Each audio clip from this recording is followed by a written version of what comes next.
आमीन, हालेलुया। आप सभी को एक बार फिर से मसीह यीशु में सलाम और जय मसीह। मैंने बोला जय मसीह। खुदावंद आज के कलाम के द्वारा आपसे बातें करें। अपने पड़ोसी की ओर देखिए और कहें, आज आप बड़े सुंदर लग रहे हैं। देखिए अपने पड़ोसी की तरफ और कहिए, आज आप बड़े सुंदर लग रहे हैं। इस बात के लिए परमेश्वर का धन्यवाद करें।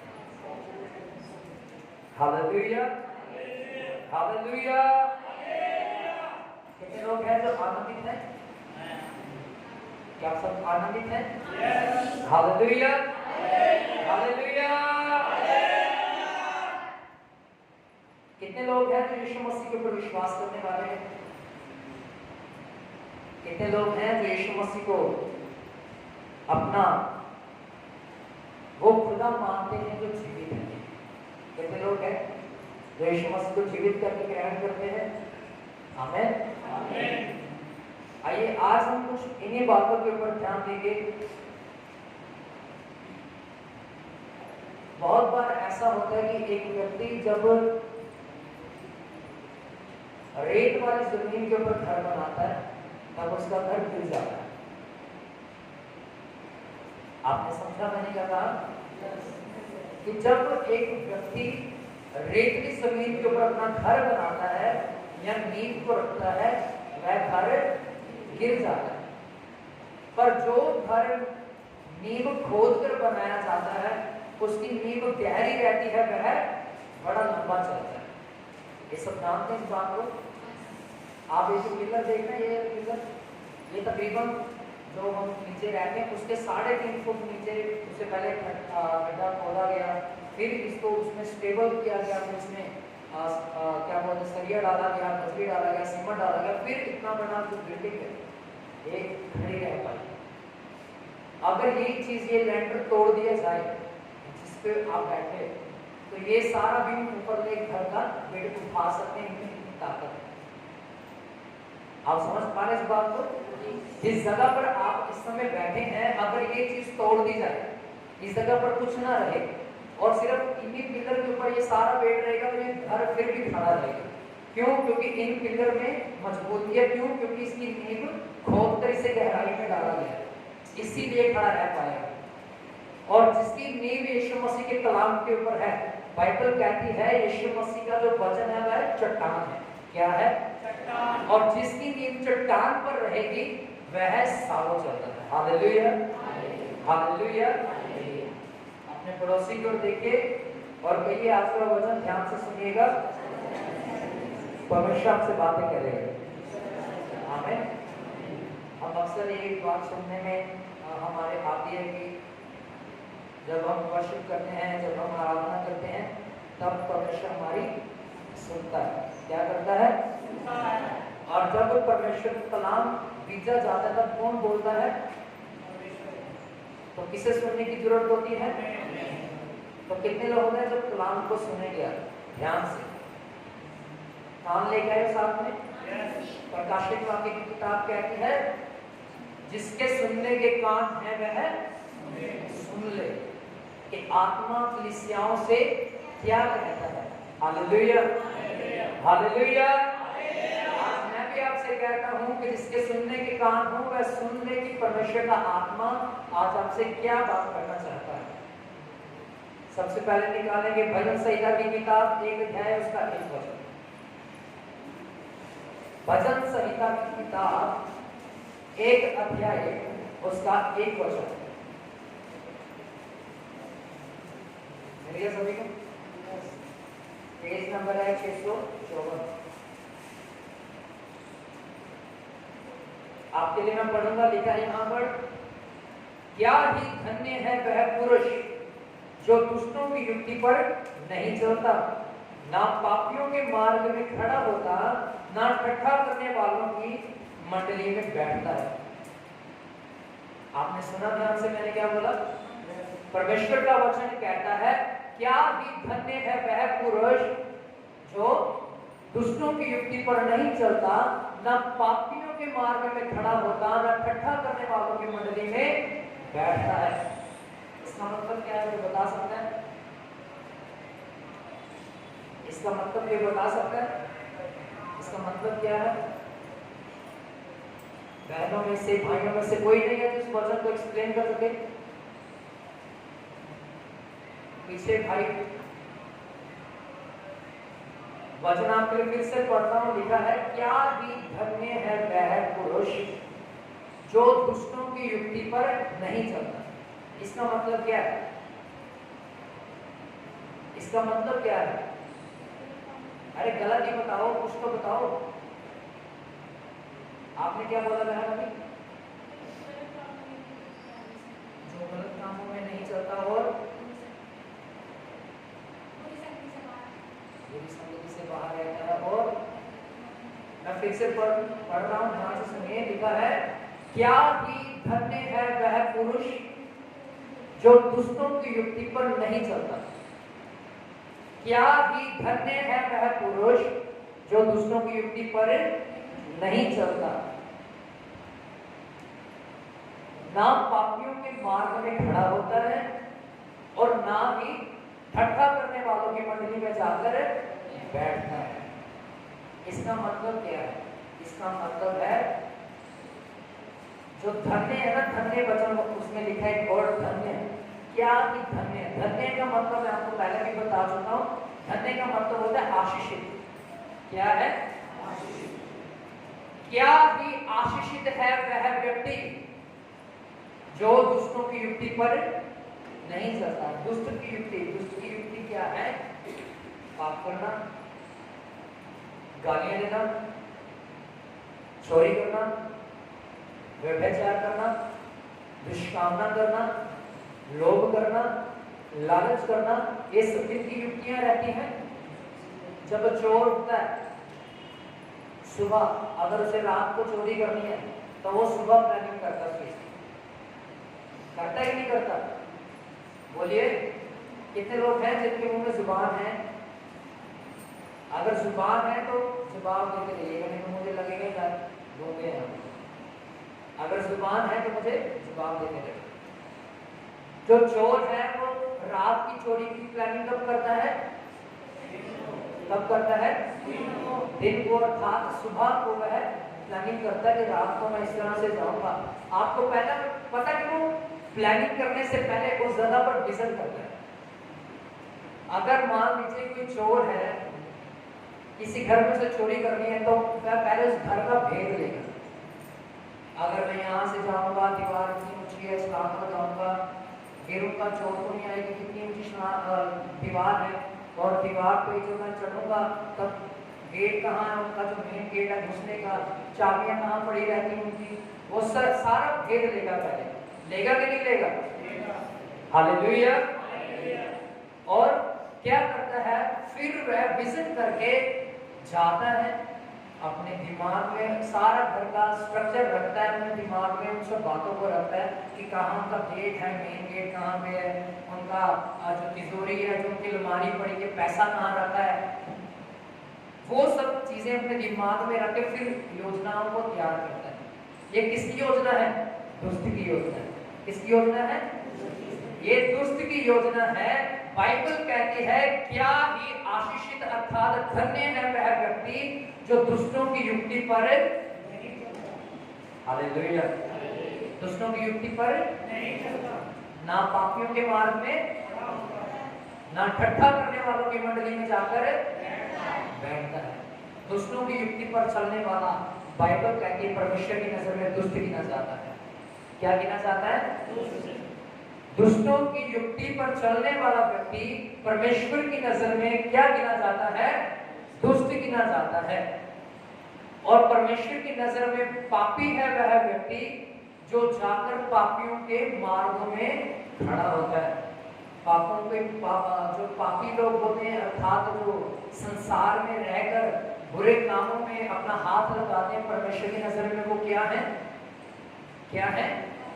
मैंने जैसे पहले बताया कौन कौन सी गलतियां हैं जो पाप को दर्शाती हैं। लोभ है, लालच है, दुष्कामना है, बुरी सोच है, किसी का गलत करना ठानना, किसी के घर का लालच करना, किसी के पैसे का लालच करना, ये सब गलत काम है। और बाइबल कहती है ये सब दुष्ट की युक्तियां हैं, और जो कोई इन युक्तियों को अपने दिमाग में रखकर काम करता है, परमेश्वर की नजर में वो क्या है? दुष्ट है, वह पापी है।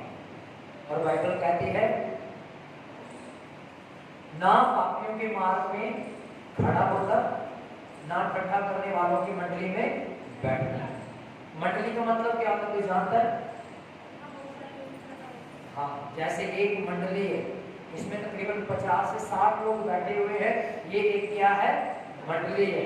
जहां पर परमेश्वर का नाम नहीं है, जहां पर सिर्फ ठट्ठा करने वाले लोग बैठे हुए हैं, जहां पर सिर्फ हंसी मजाक करने वाला, गंदा मजाक करने वाले लोग बैठे हुए हैं, परमेश्वर का वचन कहता है धन्य है वह व्यक्ति, आशीषित होगा वह पर्सन जो ऐसे मंडलियों में जाकर नहीं बैठता। पर दुख की बात है, आजकल जो जवान पुरुष हैं, जवान लड़के लड़कियां हैं, वह जाके ग्रुप बना के बैठते हैं और आपस की क्या करते हैं? लड़कियों को ज्यादा पता होगा क्या करते हैं? चुगली करते हैं। हालेलुया। लड़के भी पीछे नहीं है, लड़के भी आगे हैं। मुझे पता है यार वो लड़का ऐसे काम कर रहा है, मुझे पता है वो लड़की ऐसे काम कर रही है। जहां पर 10 लोग इकट्ठा होंगे, जहां पर 10 लोग इकट्ठा होंगे, वहां पर कभी भी आप सुन लेना यही सब बातें होंगी, खुदा का नाम उनके लबों पर आता ही नहीं है। और बाइबल कहती है धन्य है वह व्यक्ति जो ऐसे लोगों की मंडली में जाके नहीं बैठता है। जो भी ऐसी मंडली में बैठता है वह परमेश्वर की नजर में पापी गिना जाता है, वह परमेश्वर की नजर में क्या है? दुष्ट है, पापी है। Hallelujah, hallelujah. इसका 2 वचन पढ़िएगा भाई, दूसरा वचन पढ़िए इसका। परंतु वह तो यहोवा की व्यवस्था से प्रसन्न रहता है, उसकी व्यवस्था पर रात दिन ध्यान। हाँ, कहता वह तो व्यक्ति जो मसीह में होकर चलता है, जो यीशु मसीह का पीछा करता है, जिसे यीशु मसीह के ऊपर भरोसा है, वह क्या करता है? दोबारा पढ़िए 2 वचन को। परंतु वह तो यहोवा की व्यवस्था से प्रसन्न रहता है, और उसकी व्यवस्था पर रात दिन मन लगाए रहता है, अर्थात मनन करता है। आप में से कितने लोग हैं जो सुबह शाम चलते फिरते यीशु मसीह को पुकारते हैं, अंदर अंदर से पुकारते यीशु मसीह को, ये हमारा खुदा है, तू हमें चला, हमें बढ़ा। कितने लोग हैं जो ऐसा करते हैं? ईमानदारी से आप कहिएगा, परमेश्वर आपके हाथों को देख रहा है। कितने लोग हैं जो दिन में एक बार प्रार्थना करते हैं? दिन में सिर्फ एक बार प्रार्थना करते हैं। आप मुझे कौन ऐसा है जो दिन में 2 बार प्रार्थना करते हैं? 2 बार, या सुबह या दोपहर या सुबह या शाम को। कितने लोग हैं? कितने हैं जो 3 बार प्रार्थना करते हैं? 3 बार। 3 बार प्रार्थना करने वाला व्यक्ति है यहाँ पर कोई? एक रहने से पाप है। आप मुझे कहिए, बाइबल कहती है वह व्यक्ति जो मसीह में होकर चलता है, वह रात दिन यहोवा की व्यवस्था पर क्या करता है? मनन करता है, ध्यान लगाए रहता है।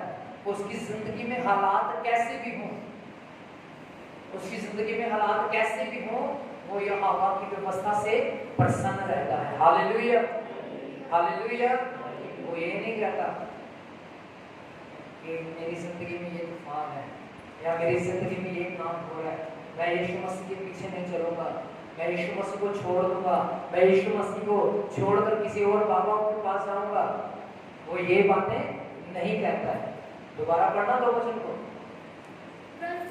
परंतु वह तो यहोवा की व्यवस्था से प्रसन्न रहता है, और उसकी व्यवस्था पर सब मेरे पीछे बोले, सब। अरे मैं कह रहा हूँ सब बोलिए, सब नहीं। दोबारा पढ़िए। परंतु वह तो यहोवा की व्यवस्था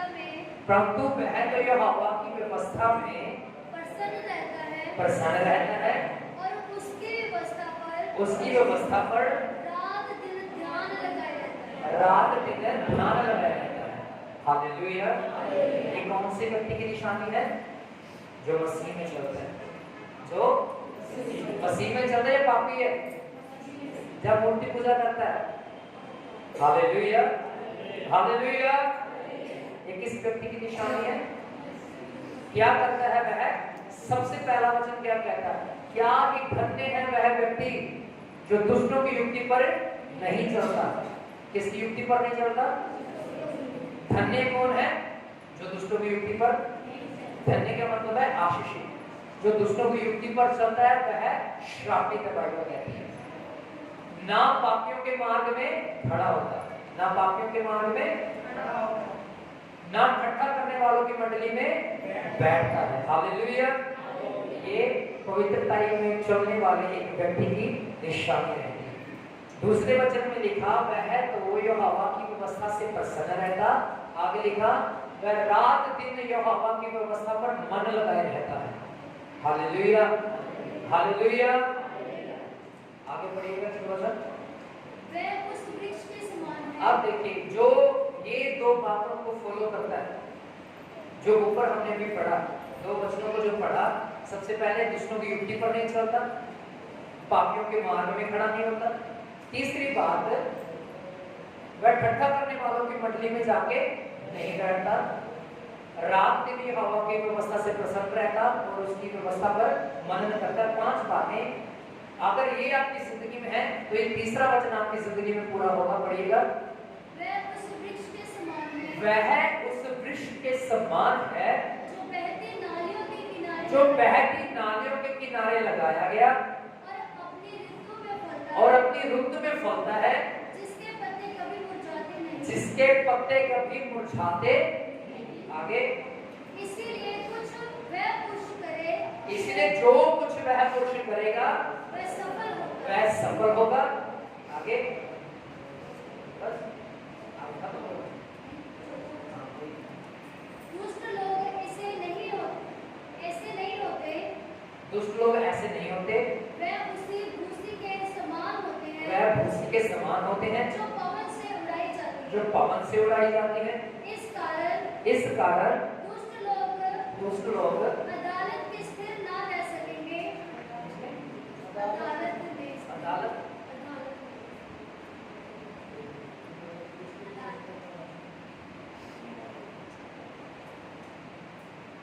कहता है उस वृक्ष के समान होंगे जो बहती नाले के किनारे लगाया गया, अपनी ऋतु के अनुसार फलता, जिसके पत्ती कभी मुरझाते नहीं। इसीलिए जो कुछ वह पुरुष करेगा वह सफल होगा। दुष्ट लोग ऐसे ही होते, वे उस भूसी के समान होते हैं जो पवन में उड़ाई जाती। इस कारण दुष्ट लोग अदालत में स्थिर ना रह सकेंगे, ना पापी धर्मियों की मंडली में ठहरेंगे, क्योंकि यहोवा धर्मियों का मार्ग जानता है, परंतु दुष्टों का मार्ग नष्ट कर देता है या नष्ट हो जाएगा। हालेलुया।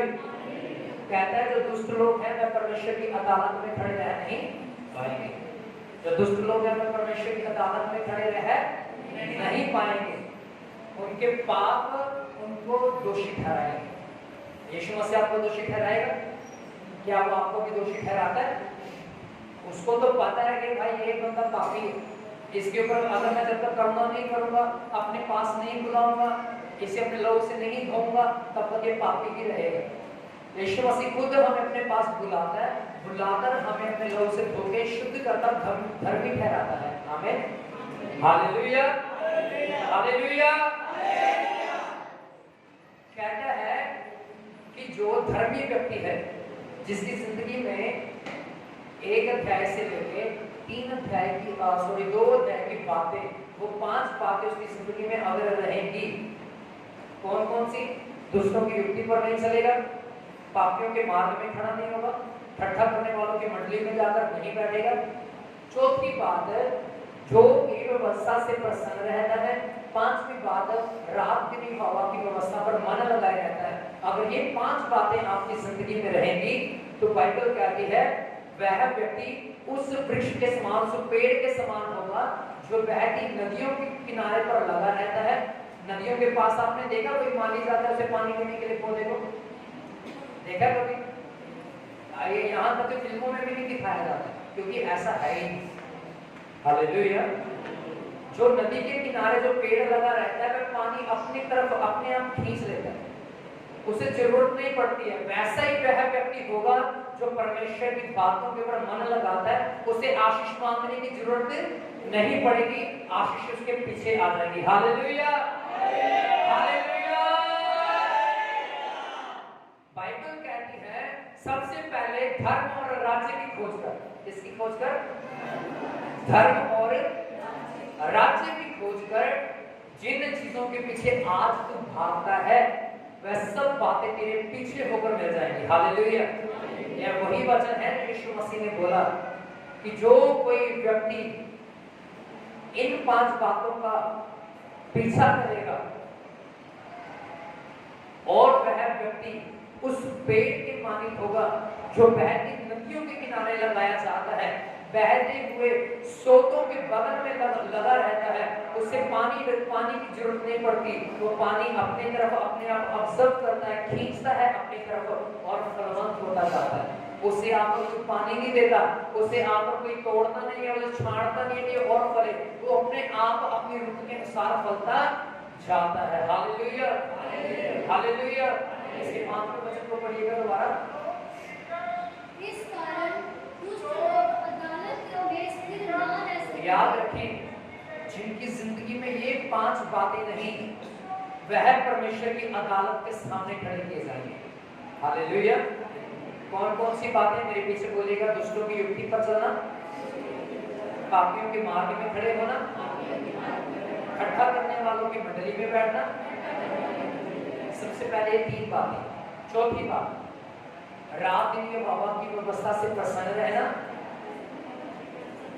5वीं बात, हर समय उसकी व्यवस्था पर मनन करना। ये 5 बातें अगर आपके जीवन में हैं तब आप उस अदालत से बच पाएंगे जिसके सामने सिर्फ दुष्ट खड़े होते हैं। आगे क्या लिखा है? दुष्ट लोग परमेश्वर की अदालत के सामने खड़े ना रह पाएंगे। आगे, क्योंकि यहोवा धर्मियों का मार्ग जानता है। ध्यान से सुनिए, कहता है यहोवा परमेश्वर धर्मियों का मार्ग जानता है, परंतु दुष्टों का मार्ग नाश हो जाएगा। परंतु जो दुष्टों का मार्ग जो है वह नाश हो जाएगा। हालेलुया। दुष्टों का जो मार्ग है वह क्या होगा? नाश होगा। हालेलुया। जैसे मैंने स्टार्टिंग में एक वचन पढ़ा था, आपके लिए बताया था, जैसे इस पिलर की मैंने आपको एग्जांपल दिया था, उदाहरण दिया था कि जिस घर की नींव रेत के ऊपर बनी होगी वह टिक नहीं पाएगी। फॉर एग्जांपल, हम पहले सोच रहे थे वहां एक छोटा सा रूम बनाने के लिए। अगर हम उस जगह पर रूम बनाते और दीवार खड़ी करते, उसकी नीचे वाली सारी परत को आप निकाल दोगे तो वो सारी दीवार अपने आप हिल जाएगी, क्योंकि उसकी जो नींव है गहरी नहीं है। मान लीजिए यहाँ इसी पुलपट के ऊपर हमने दीवार खड़ी करनी है, तकरीबन 3.5 फीट, और रत्ते पर रत्ता रखते जाएंगे मिस्त्री, पर जब वो सारी नीचे वाली दीवार जो ईंटें होंगी वो निकाल दी जाएंगी, क्या ऊपर वाली दीवार जो खड़ी होगी वो खड़ी रह पाएगी? क्यों? क्योंकि जो उसकी नींव है कहाँ है? ऊपर है। पर जिसकी अगर उसी की नींव गहरी होगी तो वह खड़ा रहेगा। Hallelujah, hallelujah. सो याद रखें, नींव जो आपकी रहेगी वह परमेश्वर के वचन पर रहनी चाहिए। किसके ऊपर रहनी चाहिए? बहती हुई नालियों के पास लगा हुआ पौधा बने, वह वृक्ष बने जो अपने आप पानी खींचता है। उसे जाके पास्टर को नहीं कहना पड़ता हमारे घर में आइए, हमारे घर पे आइए। मैं ये नहीं कहता कि आप अपने पास्टर को अपने घर में न बुलाइए। बाइबल कहती है परमेश्वर डायरेक्ट आशीष नहीं देता है। बाइबल को सीधा पढ़ के देखिएगा आप, जितनों को भी आशीष मिली है परमेश्वर के नबियों के द्वारा, परमेश्वर के खादिमों के बीच में से होकर मिली है। हालेलुया।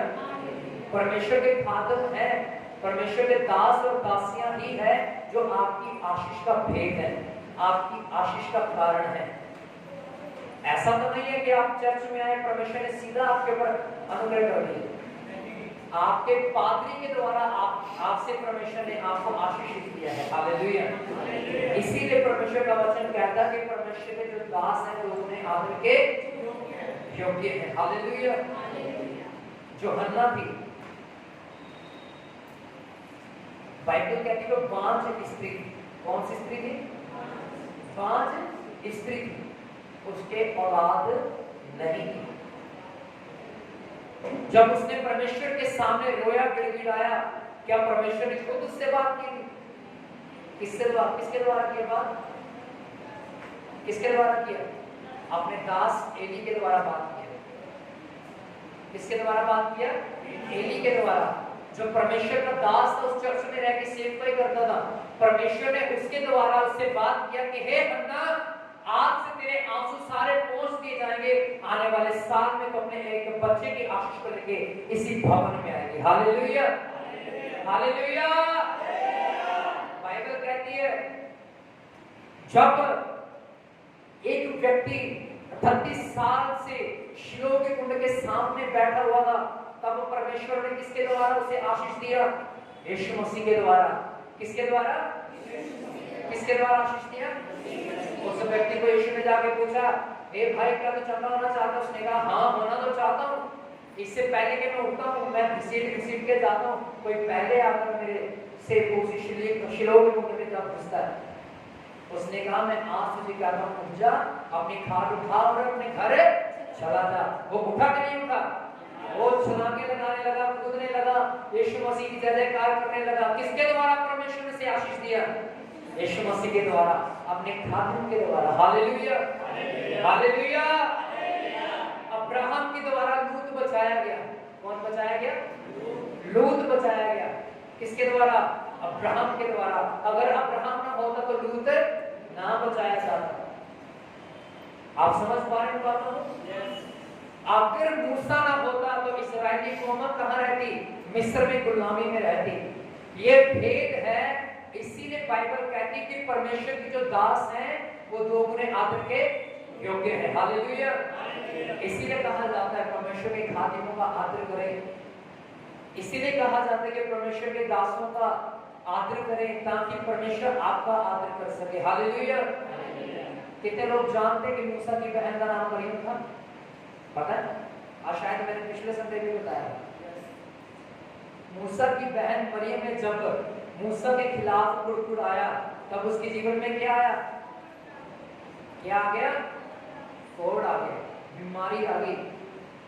वो बीमारी बहुत लंबे समय तक चली, जब तक उसने मूसा के पैरों पे गिर के माफी नहीं मांगी। परमेश्वर ने क्षमा नहीं किया। उसने परमेश्वर से क्षमा नहीं मांगी। उसने किससे क्षमा मांगी? मूसा से, जो खुदावंद का दास था।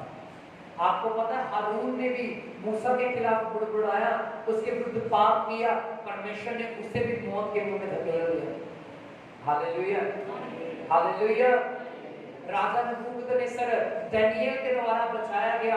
उसका राज्य जो मरने पर था, खत्म होने पर था, फिर से जयों पर तयों क्यों हुआ? क्योंकि उस नगर में एक नबी था जिसका नाम था दानियेल। हालेलुया। मैं आपको हजारों एग्जांपल दे सकता हूं बाइबल में से। आशीषित क्यों हुए इस्राएली? जब बिलाम गया, बिलाम ने आशीष दिया, पर फिर भी बिलाम कहां गया? मौत के मुंह में गया, क्योंकि उसने परमेश्वर की आज्ञा का उल्लंघन किया। ये जो वचन आपके सामने पड़ा है, जो आप सुन रहे हैं, ये परमेश्वर की आवाज है। जो इसका उल्लंघन करता है, आज तो मृत्यु पॉसिबल नहीं है। आज स्वर्ग से आग नहीं गिरने वाली। आज स्वर्ग से परमेश्वर स्वर्गदूतों को नहीं भेजेगा आपको मारने के लिए, पर एक दिन आप अदालत में खड़े किए जाओगे। हालेलुया। और जो कोई इस वचन की पालना ना करता पाया गया, उसके जीवन में उस समय भी पाप नजर आया परमेश्वर को, परमेश्वर उसे उठाकर गंधक आग की झील में फेंक देगा, जहां रोना और दांतों का पीसना। Hallelujah, hallelujah. सोने वाले बोलेंगे हालेलुया, जागने वाले बोलेंगे हालेलुया,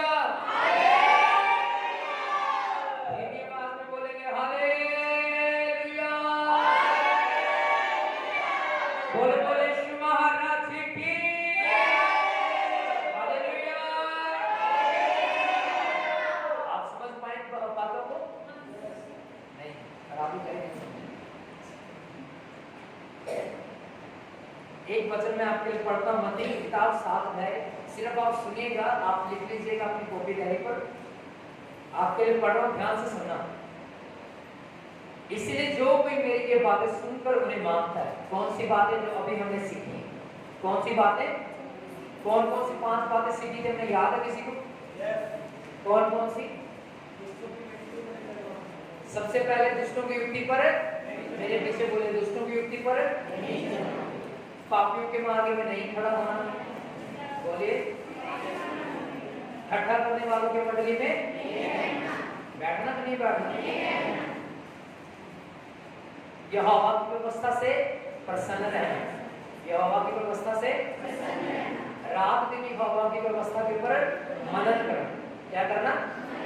इन 5 बातों के बाद एक वचन आपके लिए पढ़ रहा हूं, मत्ती की 7:24 लिखा है, इसीलिए जो कोई मेरी ये बातें सुनकर उन्हें मानता है वह उस बुद्धिमान मनुष्य के समान ठहरेगा जिसने अपना घर चट्टान पर बनाया है। जिसने अपना घर चट्टान पर, आगे लिखा, और उस पे मेह बरसा, बाढ़ें आई, आंधियां चली, उस घर से टकराई, फिर भी वह नहीं गिरा क्योंकि उसकी नींव कहां पर थी? चट्टान में। कहां पर थी? क्या आया उसके ऊपर? आंधियां, बारिशें, तूफान आए, वो घर क्या रहा? स्थिर रहा, खड़ा रहा। क्यों नहीं गिरा? क्योंकि उसकी जो नींव थी किसके ऊपर थी? चट्टान के ऊपर। किसके ऊपर थी? आगे लिखा है 26 वचन में, परंतु जो कोई मेरी ये बातें सुनता है और उन पर नहीं चलता, ध्यान से सुनेगा, जो कोई मेरी ये बातें सुनता है उन पर नहीं चलता वह उस निर्बुद्धि मनुष्य के समान ठहरेगा जिसने अपना घर बालू पर बनाया। किसके ऊपर बनाया? बालू का मतलब क्या होता है? रेत के ऊपर बनाया।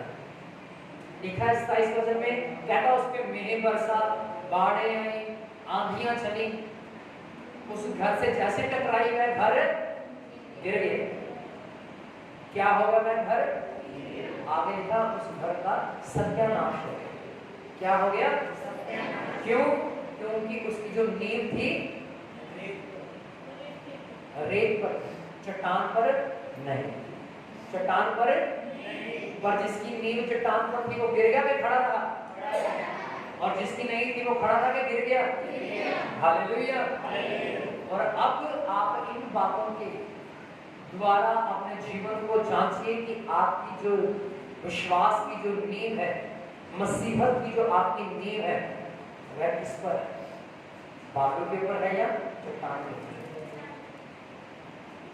किसने बोला चट्टान के ऊपर? Hallelujah, hallelujah.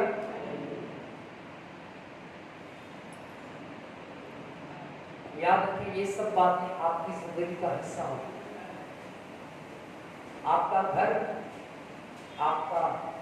की जो नींव है वह चट्टान पर हो, अगर चट्टान पर नहीं होगी तो आपका घर क्या होगा? जवाब दीजिए, क्या होगा? सभी बोलिए, क्या होगा?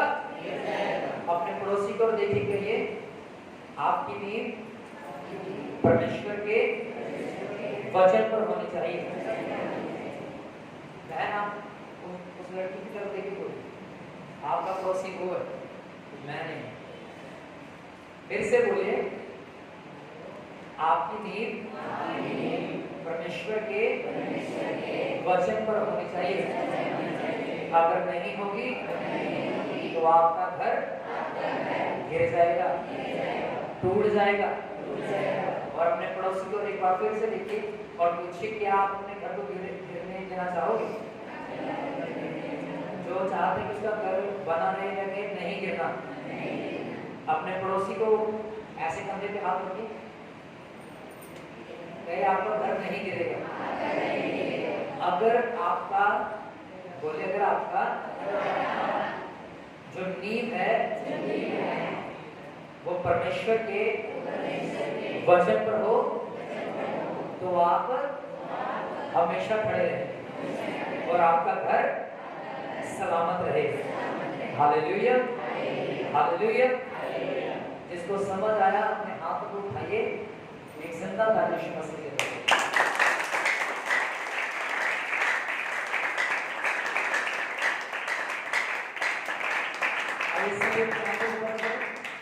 सभी अपनी आंखों को बंद करें, अपने हाथों को आसमान पर उठाइए और मेरे पीछे प्रार्थना करें। यीशु मसीह, आज मैंने जाना तेरे कलाम में से मैंने सीखा है, वह दुष्ट है जो पापियों के मार्ग में खड़ा होता, जो दुष्टों की युक्ति पर चलता है और ठट्ठा करने वालों की, हंसी करने वालों की मंडलियों में जाकर बैठता है। यीशु मसीह, मेरे ऊपर दया कीजिए ताकि मैं आज से तेरे कलाम के द्वारा चलने पाऊं, तेरी व्यवस्था से, तेरे वचन से प्रसन्न रह सकूं, रात दिन तेरे वचन पर मनन कर सकूं। यीशु मसीह, मेरे विश्वास की नींव को चट्टान पर बनने का अनुग्रह कीजिए। यीशु मसीह, मेरे ऊपर दया कीजिए ताकि जब हालात मेरे जीवन में बुरे हों और मैं अगुवाई में जाऊं, तब गिरूं ना बल्कि खड़ा रहूं। यीशु मसीह, मेरे ऊपर दया कीजिए, मेरे परिवार को अपने वचन के अनुसार चलने का अनुग्रह दीजिए। आमीन।